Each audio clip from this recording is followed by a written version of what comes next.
دنیا نے Jeffrey Epstein کے گھنونے جرائم سے جڑے انکشافات اور متعلقہ دستاویزات دیکھیں تو عالمی سطح پر سیاسی اور اخلاقی ہلچل مچ گئی۔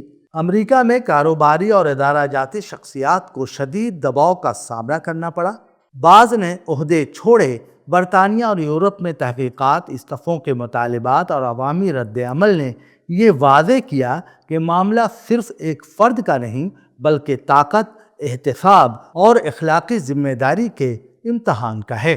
عالمی میڈیا نے اسے اسی زاویے سے پیش کیا کہ بااثر افراد سے بھی سوال کیا جا سکتا ہے اور کیا جانا چاہیے، مگر اسی عالمی شور کے بیچ بھارت کا منظرنامہ حیران کن حد تک مختلف دکھائی دیتا ہے۔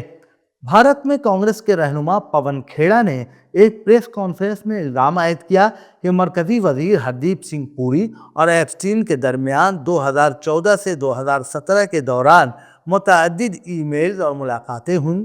پون کھیڑا نے کہا کہ یہ محض رسمی رابطے نہیں تھے بلکہ ان کی نوعیت اور مقصد کی وضاحت ہونی چاہیے۔ ان کا کہنا تھا کہ اگر کسی بھارتی شہری کے حوالے سے بیرون ملک کوئی سنگین معاملہ پیش آیا ہو اور سرکاری سطح پر اس کی اطلاع ہو تو حکومت کی ذمہ داری بنتی ہے کہ وہ شفاف جواب دے۔ انہوں نے مزید سوال اٹھایا کہ ان روابط کی نوعیت کیا تھی، یہ روابط کس حیثیت میں قائم ہوئے، کیا ان کے بارے میں وزارت خارجہ یا متعلقہ اداروں کو باضابطہ طور پر آگاہ کیا گیا تھا، اور اگر کیا گیا تھا تو اس کا ریکارڈ عوام کے سامنے کیوں نہیں رکھا جا رہا ہے۔ دوسری جانب وزیر موصوف اور حکومت نے ان الزامات کو سختی سے مسترد کیا ہے۔ بھارتیہ جنتا پارٹی کے ترجمانوں نے ان دعووں کو سیاسی ایجنڈا قرار دیتے ہوئے کہا کہ یہ محض قیاس آرائیاں ہیں جن کا مقصد حکومت کو بدنام کرنا ہے۔ لیکن تنازع صرف الزامات اور تردید تک محدود نہیں رہا۔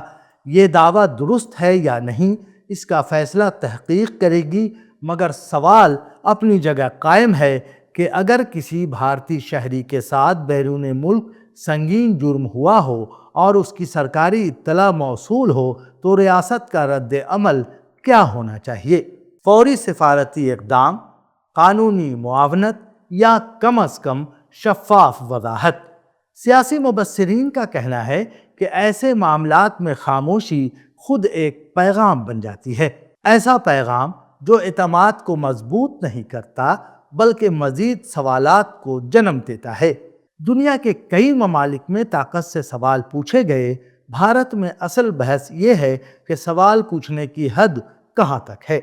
اگر الزامات بے بنیاد ہیں تو شفاف، آزادانہ اور غیر جانبدارانہ جانچ سب سے مضبوط دفاع ہو سکتی ہے، لیکن اگر سوال جائز ہیں تو خاموشی سب سے کمزور جواب ثابت ہو سکتی ہے۔ جمہوریت میں ریاست کی طاقت کا اصل پیمانہ یہی ہوتا ہے کہ وہ مشکل سوالوں کا سامنا کس اعتماد سے کرتی ہے۔ فیصلہ تحقیق اور شفافیت کرے گی، مگر تب تک سوال باقی ہیں اور یہی سوال اس بحث کو زندہ رکھے ہوئے ہیں۔